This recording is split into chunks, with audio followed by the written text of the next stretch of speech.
I'm voting for Trump. Oh my God, no! We're doing it. I'm afraid to ask who it is that you didn't you vote yesterday? You said Hey, yay! My first time voting. ever? Yes. Okay,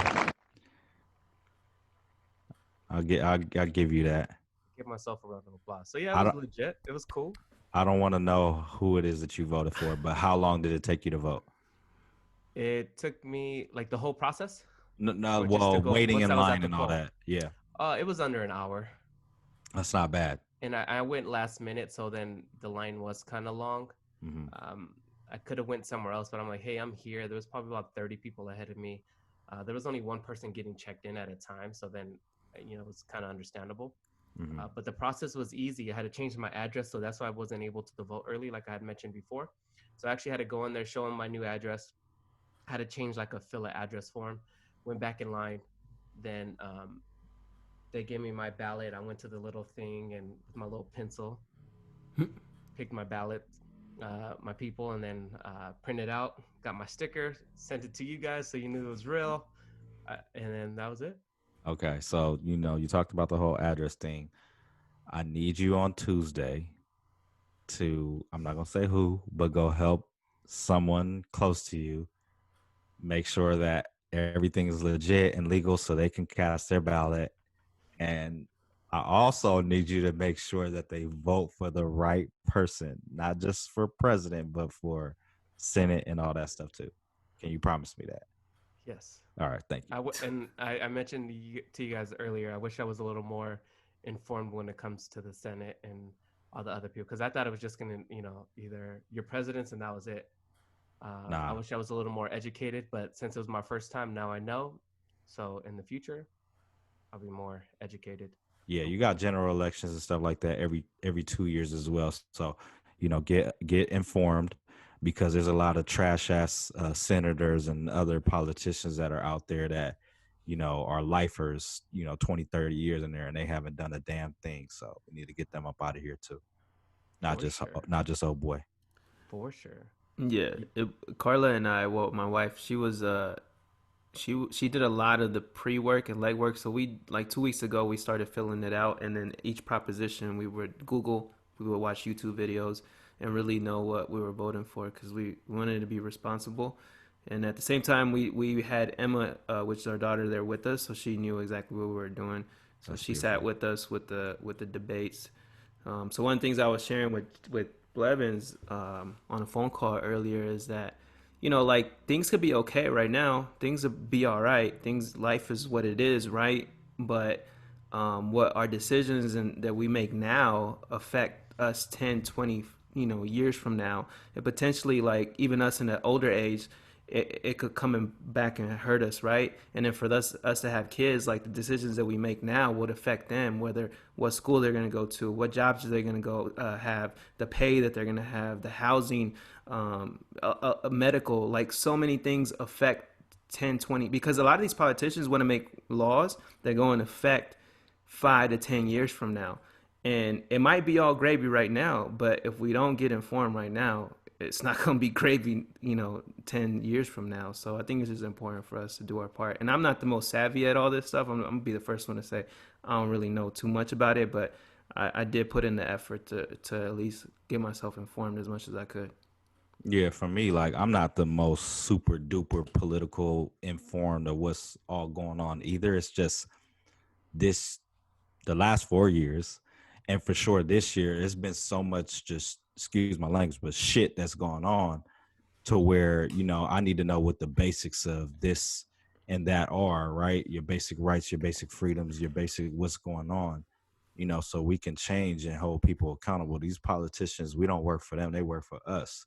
You know what I mean? Yeah. So they really got to earn our vote, and we can't just keep allowing these people that aren't doing nothing or aren't doing anything for us the people to stay in power. Like we got to get the people who's gonna make some changes, some action and power. So yeah, it starts with the president, but it goes on down as well. So everybody just needs to have some basic idea of what it is that is and isn't going on, that affect us in our daily lives that we may not really see or even realize. Like, I said to you earlier, it may be all good for you in your life. Like a lot of the things that go on, in our society don't necessarily directly affect me.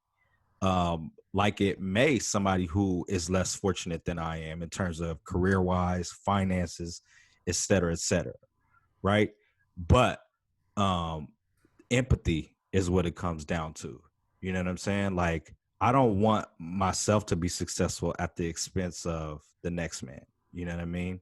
And as good as it may be in my life, how much better could it be, if we did have the right things in place, the right people in place, the right laws and policies and procedures in place too. So that's where I stand on everything. Yeah. Indeed. So the Biden bus couldn't even chill in Texas, man. Man. Hey, what'd you say? So what happened? And you was talking about your pops was around there. What happened? No, that's my pop's hood. Yeah, your pops was one of the ones. Tell us what happened. Was. I sent you the situation. Tell us what happened, and tell us what your dad was saying about it. So I guess they were trying to make a stop out here in Texas. So I think Harris, right? She was on there. Mm-hmm. I don't think Biden was. Or someone from the team. I don't know if she was on there, but someone from their somebody team. was on there. They're on campaigning. A bus. Trying to do their stop here to get those college votes, and electoral college, yes. Yeah, they were actually ramming people out, like all these trucks. Hundreds of Trump supporters, armed, were ramming people out of the way and pretty much just escorting them out of Texas. It was insane. And you said your pops was one of the people that was ramming them, right? I did not put those words in my pops will beat me down. No, that was just in the pop's hood. Okay.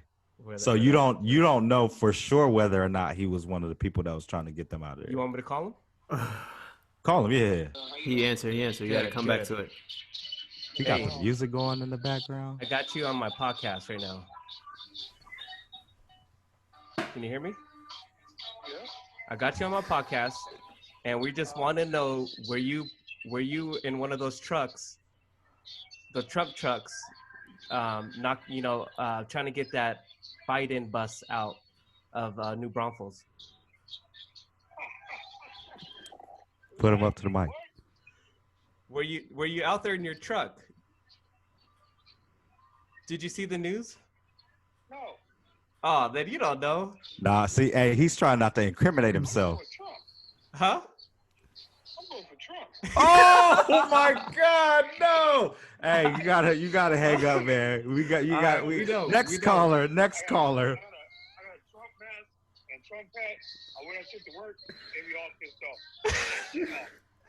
I ain't taking off shit. Hey, this is great. No, we just wanted to know because we saw that they were trying to escort that bus out of here in the Trump supporters. So they were driving in trucks because there was a bus out there, and they weren't letting them pull over or nothing. They were just pushing them out. So we thought you were part of that. Armed too. No, they're fucking deep. There'd be like 30 trucks out there. Yeah. Bags and shit. Yeah, they ain't playing around here. They ain't playing. Every Thursday have a big ass rally. For real? Yeah, all trucks, big ass trucks. Big ass trucks, all flags and shit. Yeah. Led by you? No, not by me. He's out here though. All right. Let me put a flag on it. Let me get a flag. Hell no, I ain't put no flag. Yeah, no one gets caught slipping. But I'll hit you up later, Pops. We just wanted to hear from you real quick.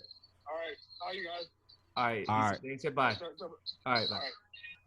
Oh man, next caller, man. Oh man, Pops out here letting me down.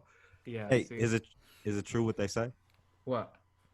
Like father, like son, and the apple don't fall far from the tree. I guess not. You have to know. Oh hell no. You know what it is? I think people are really divided because, like, I won't share no names, but I know, like, a friend of mine, and he's black, and if I asked him, and I did back in January, I'm like, yo, how do you feel about Trump, though? And he's like, oh, my 401k straight, my stocks are straight, my money's straight.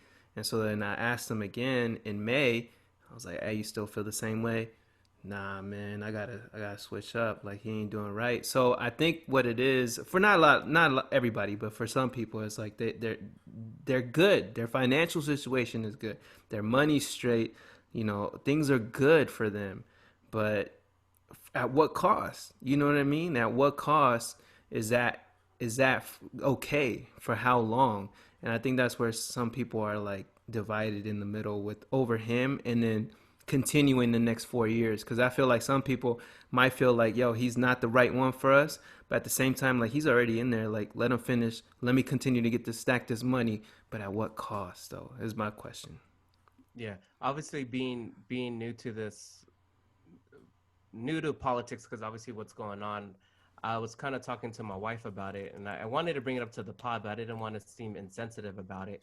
Um, but when you relate to it, it kind of relates to like a basketball team, right? We're hardcore Laker fans, so I hated LeBron, right? I hated LeBron, but when he came to the Lakers, oh, like we're there, we're like we support him, we love him, like oh yeah, he's our guy because he's on our team. And I think sometimes once you pick a political side, it doesn't really matter who's the front runner. You're just riding for that side. But then sometimes, yeah, you can get over it. But think about it. How much would it take for us to become Clipper fans? What would it take? Genie Bus to run the dang team into the ground? But it's probably never though, right? It's never. So you got to think about it. It's people that are really heavily invested in politics. Once they have a side or once they grow up knowing a side, they're going to stick to no matter who's front running. They're just going to support them. And I just kind of relate that to basketball to a higher extent. I 100% agree with you, and there are those people out there. Right is right, and wrong is wrong. You know what I mean? So I feel what you're saying in terms of like, yeah, when you think about politics and people who are like really invested in politics, that is a lot of times the way that they think. But right is right and wrong is wrong. It don't matter who it is.